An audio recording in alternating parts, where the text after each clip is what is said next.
ಅವ್ರಿಗೂ ನನಗೂ ಒಂದು ಇದೆ, ಒಂದು ನಮ್ಮಿಬ್ಬರು. ಅವ್ರು ಹೆಚ್ಚು ಪ್ರಹ್ಲಾದರಾವ್, ನಾನು ಹೆಚ್ಚು ಡುಂಡಿರಾಜ. ಅದು ಯಾಕೆ ಸರಿಗೆ ಬರಲಿಲ್ಲ.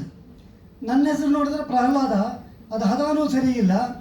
ಬಟ್ ನಾನೇನು ಮಾಡಿದೆ ಅಂದರೆ ಇದನ್ನು ಹಾಸ್ಯವಾಗಿ ತೇರಿಸ್ಬಿಡೋಣ ಅಂದ್ಬಿಟ್ಟು ಒಂದು ಬರೆದೆ. ಅವಳು ಹೇಳಿದ ಕ್ಯಾರೆಟ್ ಹಲ್ವಾ ಹಲ್ಲಿಗೆ ಮೆತ್ಕೊಂಡ್ರು, ರುಚಿ ಮಾತ್ರ ಎಷ್ಟು ಚೆನ್ನಾಗಿತ್ತು ಅಲ್ವಾ ಅಂತ.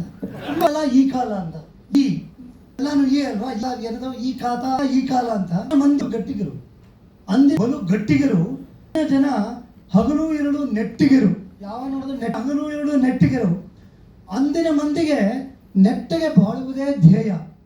ಅಂದಿನ ಮಂದಿಗೆ ನೆಟ್ಟಗೆ ಬಾಳುವುದೇ ಧ್ಯೇಯ. ಇಂದಿನವರ ಬಾಳು ನೆಟ್ಟಿಗೆ ಮುಡುಪು ವಿಧೇಯ. ಮೊಬೈಲ್ ಆ್ಯಪ್ ಅಂಗಳದಲ್ಲಿ ಅಲ್ಲಿ ಕಾಲು ನೋಯಿಸಿಕೊಳ್ಳುತ್ತಿದ್ದ ಆ ಕಾಲದಲ್ಲಿ, ಕ್ಯೂಗಳಲ್ಲಿ ಕಾಲು ನೋಯಿಸಿಕೊಳ್ಳುತ್ತಿದ್ದ ಆ ಕಾಲದಲ್ಲಿ ಈಸಿ ಇ ಪೇಮೆಂಟ್ ಮಾಡುವ ಈ ಕಾಲ. ಈ